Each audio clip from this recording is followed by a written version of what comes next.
Hi and welcome to our session today.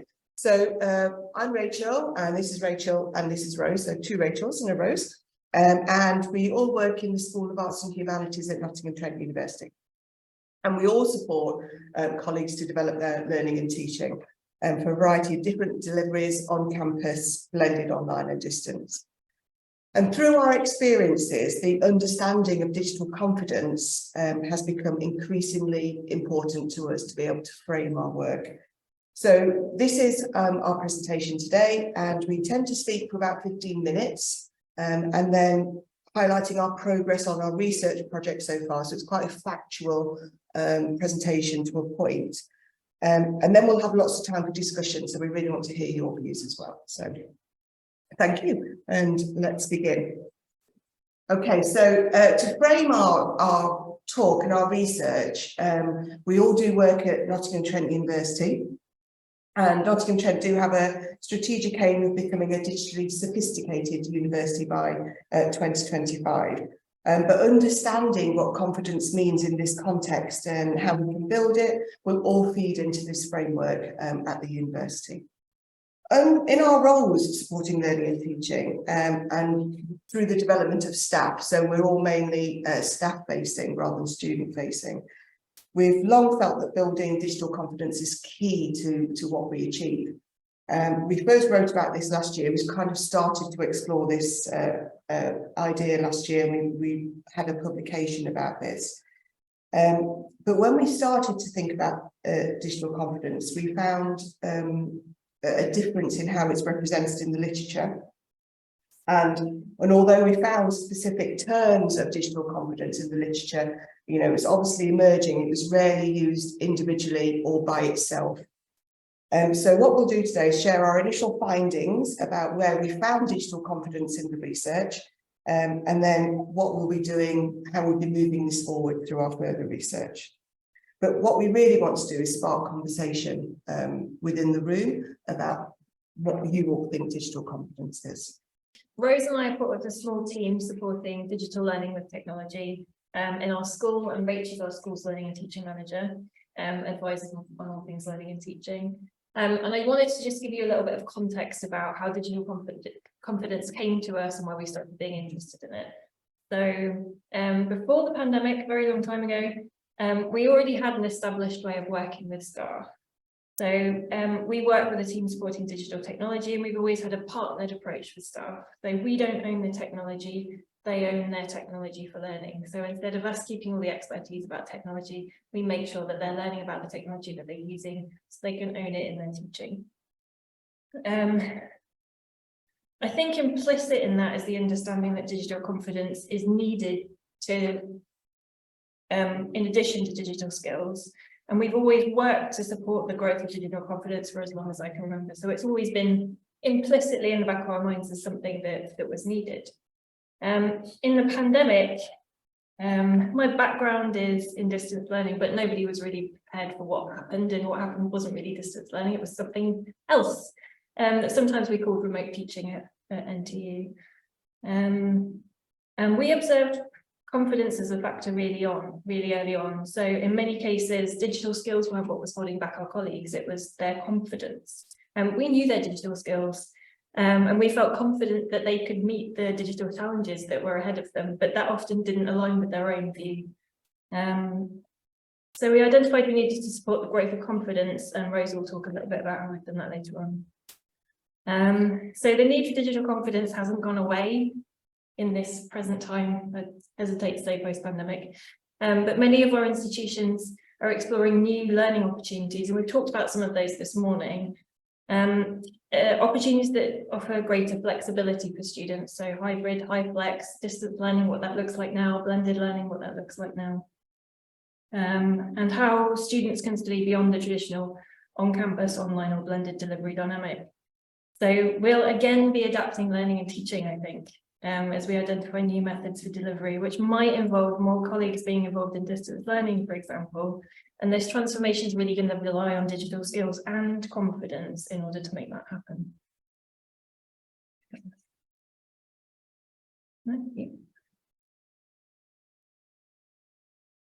All right, so we have been doing a literature review, and the main question that we really wanted to answer with the review was, how is digital confidence currently represented in the literature? And as Rach mentioned at the start, we're going to be talking about some of the key themes we're pulling out, because we're currently in the middle of conducting the analysis of our literature review, but some big themes have started to emerge already. We want to share these. So first of all, the idea of what is meant by digital confidence is a theme that is wrestled with in various different papers. The relationship between digital competence and digital confidence is another thing that we're going to talk about, because they are very often mentioned together. Age as a determinant of confidence, or really potentially age as a determinant of confidence, is another theme we're pulling out at the moment. And then also actions. So that encompasses calls to action within the papers, as well as suggested actions to help build digital confidence in staff and students. And we're going to sort of finish by talking about what we do in our team as well. So, Rachel. Okay, so, oh, that's the wrong. That's the wrong. Oh, you just skipped it, so it's like. Did I? Oh, brilliant. Okay, a little bit of a spoiler alert. Okay, so we all like a definition. We've talked already this morning about how blended learning is something for which there maybe isn't an accepted definition. Often digital confidence wasn't defined anywhere in the papers that we reviewed. There are a couple of exceptions where they kind of dig in a little bit into what digital confidence might mean, but a lot of the time it's just sort of described in passing. We can tell digital confidence is valued because people have included it in papers and made a specific note of it, but perhaps we don't have an accepted understanding of the term. That's something that was suggested by the review so far. So two things did start to emerge that made us think more deeply about what we mean by digital confidence. The first one was that digital confidence was considered to be self-reported and task-based. So this is an approach that sometimes sees digital confidence in terms of self-efficacy, or how our perception of our ability to achieve a task. And it might be part of digital confidence, part of how we view it or see it in action, but maybe there are other things that view doesn't capture. And the second theme includes other terms as part of the conversation around digital confidence. So we saw terms like enjoyment or enjoy or being curious about digital teaching, for example, used in questions which aim to establish a level of digital confidence in people participating in the studies. And the idea that digital confidence maybe leads to curiosity about the use of technology. The word comfortable particularly seems to be used in the narrative when discussing levels of digital confidence. It's almost substituted for confidence sometimes. So if you're comfortable with technology, you are digitally confident. And both of these themes have prompted more discussion between the three of us about what we mean when we say digital confidence, but that's a sort of ongoing discussion that we're hoping to have with you all later as well. Okay, so we're still finishing our review, but as an emerging theme, it seems like every mention of digital confidence was related in some way to competence. But more than that, they're often just mentioned in the same breath. So in a way that this slide suggests, so staff will need to develop their digital confidence and competence. Nearly half of our final group of papers for analysis included only just a passing reference like this one in the same breath. And their relationship isn't really just explored at all.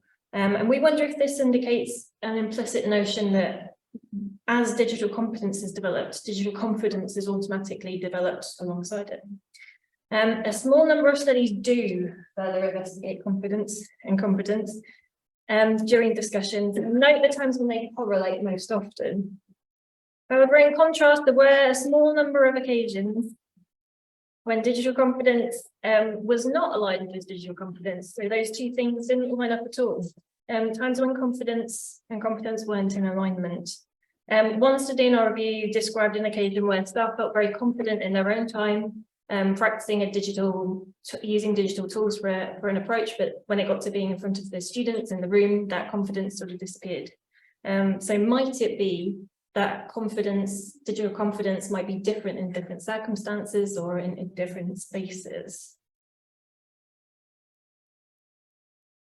which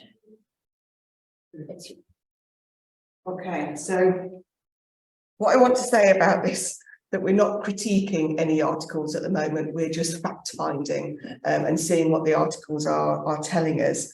And not surprisingly, the age just come out because our framework for the search was 20 years. So not surprisingly that because of the digital native and immigrant apprentices framework, that digital natives and age is coming through this research. A number of papers said the idea of impacting on digital confidence is expressed as an absolute. So this is absolutely why this is confidence is building, because of people's age. Drawing out the links between digital natives and confidence, there wasn't a consensus about how it would impact, just that it would. So there appears to be a confirmation bias designed into survey instruments that were used in these papers, that age would be a factor, but they kind of didn't discuss the other things that might be a factor around subject or gender or type of study. Often discussed, but not drawn out because they, age was the factor. There's also comes through in some studies where other determinants of confidence has been explored, but not identified, but not explored any further. So there's kinds to be with all the findings about age, just we expect to find age, tick. So as I say, just reporting the facts. All right. So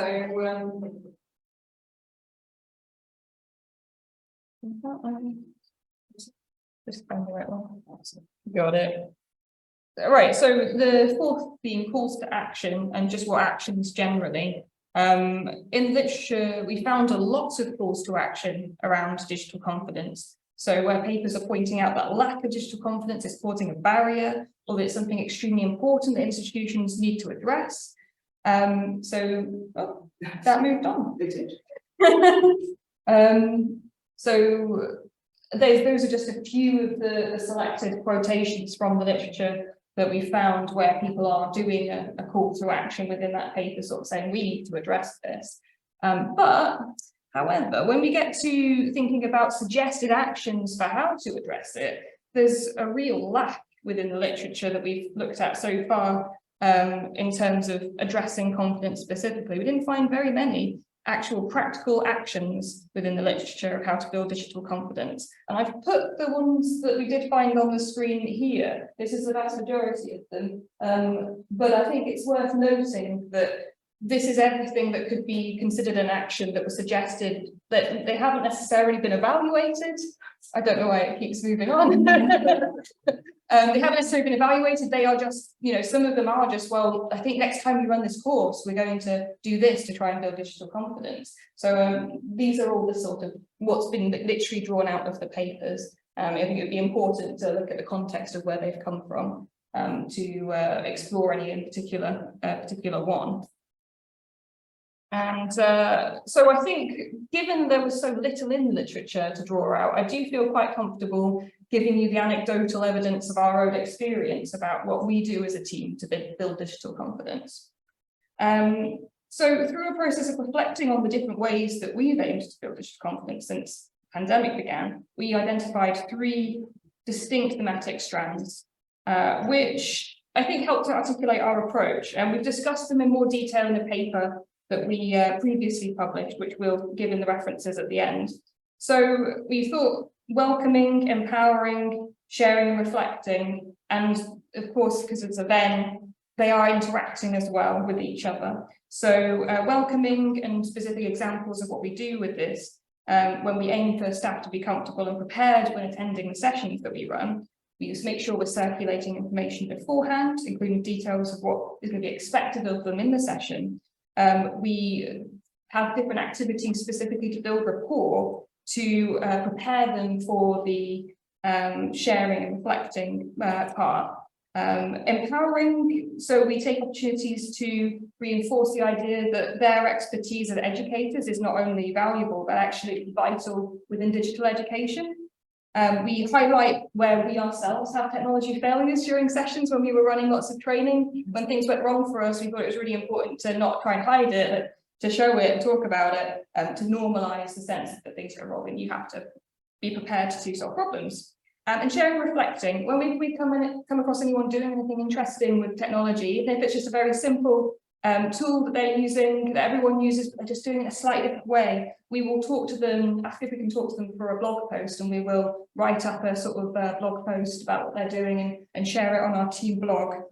And we did find, we put sharing and reflecting together because we did find that that process of being interviewed caused them to reflect on what they'd done, and sometimes did mean that they were sometimes refining what they did in the session when we were talking to them. They were saying, oh, actually, that didn't work so well. I mean, maybe we could try this. So they all kind of work together. We've found the empowering, sharing, reflecting, talking to them, to have them share and reflect, I think did also help to empower them to take further actions in the future. And so those are anecdotal observations, obviously. We're just at the beginning of this research doing literature review right now. But what we're hoping to do is take that research further and develop a broader understanding of how to develop digital confidence within our context. Okay. Now for the final slide. So we've shared our research to date. We've completed this systematic review and published literature. We still need to do some further reading that was suggested through that literature review and to search our free literature as well. So we are really at the beginning of the journey. So it's hot off the press, but we are really interested to hear your thoughts about confidence as well. We might need to wrangle some online comments. It would be great to hear from the online folks. Yeah, we haven't got any yet, but I'm sure if you might want to invite. Could you just, if there's anybody who wants to, who's online. You can just say it to them. They're watching. So you can just talk to them. I'm typing as well. Yeah, so if there's anybody online that wants to send a question, please do so. Yeah. We can see the questions now. Yeah, we'd love to hear from you as well. Okay, is there any, to begin with, anybody in the room? Is that Yeah, I did some work a few years ago on first and second order barriers to the technology, and I just wondered if that had featured, you come across that, because for me, there were people who were very confident, but actually there was resistance. They actually they didn't want to engage with the technology because part of it they were being told to. But for all sorts of reasons, beliefs about teaching, beliefs about whatever, they were very capable, but didn't want to engage, particularly with the university's technology. I just wonder if that is featuring in your. It's interesting. I wonder if confidence was sometimes part of that, because I guess one of the things we often talk about digital technology use and sharing as kind of exposing to people, and I wonder if sometimes that's a challenge to confidence. And I wonder if people are feeling unconfident, if it's a thing that they're not super happy about sharing. So I do wonder whether it interacts with that as well. We did also come across in one paper then, which we thought was a really good point. They were talking about the difference in having the confidence to use a particular tool in one context and then actually transferring it to another context, specifically in front of people in the classroom or in the online classroom. That's a different that's kind of a different kettle of fish for some people. It requires a significantly different level of confidence than just using it with in a low stakes way with other people that they know. But also I think that what you're saying is the barriers are less about technology, more about culture maybe. I think one of the ways that we've approached that is to talk about the value of the purpose. So actually, to get to kind of overcome any resistance in that way. So it was interesting. So one of the things that I came across is that people who claimed they needed the most training in other parts of the survey, they actually engaged with a wider range of technology and were more often self-taught in using those technologies. But when it came to the university, they explained they needed the most training. Yeah, we've been talking a little bit about if there's this possibility that confidence and competence don't track in complete alignment as you gain competence if your confidence doesn't grow at the same rate. We've been talking about what that means in terms of I've lost my train of thought completely. No, you're not even going to be able to pick that up. That was really important thought there. Back to me in a minute because I've got an interesting story about that. No, I don't think it was that. Maybe it was about digital identity and the But it is a really good point about barriers, where the barriers exist. Yeah. Because we think, or it's kind of one of our working hypotheses, that competence is one of the barriers, but actually, you know, the wider infrastructure could be. We have a message on chat which seems to me slightly related, not directly, but I'm just wondering if they wanted to. We don't have speakers, do we? no. We don't have speakers, but you can see what he said. Yeah. If there was something to add to the conversation we've had in the room. Yeah. I think Simon, this is what Rachel was saying about the alignment of competence and competence. What comes first, and do they grow together? So, but that space to fail is really important for staff and students. So. Yeah, because if you feel like there are absolutely massive stakes for you failing, then you actually require an enormous amount of confidence, I would have thought, to be able to take that step. I remember my point. Can I slip it in real quick? I know we can have that talking about it. They don't track side by side in complete alignment. Might there be times when our growing confidence leads us to be less confident? So one of the things we talk about is when you're learning something, you don't know what you don't know. And sometimes I think we go through that experience of figuring out that actually we realise there's so much more we feel like we need to know to be fully competent. And I'm wondering whether that might be one of the things that was affecting how they felt about it. It's strange because the point that I was going to make it's very much related to that. Because I was thinking about, there was a paper that did things a little bit differently, as well as asking people to self-report how confident they felt doing particular tasks. They also asked them, what do you think your training needs? And one of the really interesting things they found when they also asked that in combination with about people's confidence with particular different digital tasks, is that people who were already quite confident with certain tools often still identified that tool or that task as something that they needed training in. So I think that kind of speaks to your point that sometimes, well, there's going to be different levels of confidence, of course, with different things. And sometimes people might feel confident using a particular tool in a basic way. But they might, the more they learn, the more they realise what they don't know about about its capabilities and what they're not using. It'd be really interesting to read though if it's somewhere that we can read it. Yeah. We want to read that. Interesting. Do you have a question about yourself? Is there No, no. questions? Just We've been here. waiting. I don't know. Yeah. We have Yes. Simon. Yes, Simon, everything that you said. That's it. Yeah, I agree. Yeah. Can I just add something to what Simon said, related perhaps what I'm saying about confidence and the whole digital native? That certainly that this issue of academic digital literacies, competence and fluency and confidence, and those literacies and digital areas where we work in, you know, everyday lives, and then we go to another area of life where we're not literacy, have that digital literacy, then you know it's nothing to do with age. It's to do with what you do and how many sort of Venn diagrams of life you. We're great advocates of the visitor and resident framework, so Yeah, that's where we sit. we tried to emphasize that it was more of an expectation that there would be an impact rather than a sort of consensus in the results about there being an impact. It was more just people expected that there would be an We didn't actually find a lot like papers saying that there was a significant difference in confidence based on age. It was just that it came so many times that people wanted to look for it. Yeah. It says something in itself. Yeah. It was just the Prensky things, you know. Yes. Yeah. The digital revolution. I'm just largely thinking that confidence and competence, because confidence seems to be relative. in one situation we are confident, in one situation we are not confident, right? So, but confidence is something that we want everyone to gain, especially our students. We want them to gain confidence. And confidence is the thing that is difficult to be sure. They might do it under certain situations, but not. So,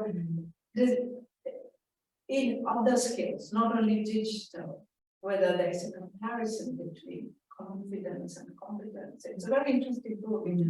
Yeah, listening to you, I just think how we measure competence in students for performing a skill, but we never really try to see their confidence in different situations. This is what started us thinking, because the research was just so interchangeable. The terms are interchangeable. It's like nobody's defined the terms. They're just other terms that people are using. So that's where we wanted to start from. So yes, yeah, and I think your point about is digital confidence, maybe just like all kinds of confidence, is something that I think we should definitely explore, because there's a definite thread in the literature about confidence just as self-efficacy. It's just how well you think you're going to be able to perform a task, but I think we kind of think it might be bigger than that. And we're starting to talk about transferable confidence. we're trying to start to think about what it might look like, but I do think what we should try and read next is lots of literature about confidence generally. yes, And understanding understanding. outside. Can this just come for a course on that how we change speaker? Yes, But I think that's a brilliant place to give it a course, because it's a whole this whole area of confidence is obviously it needs to explore more. thank you everybody. Thank you.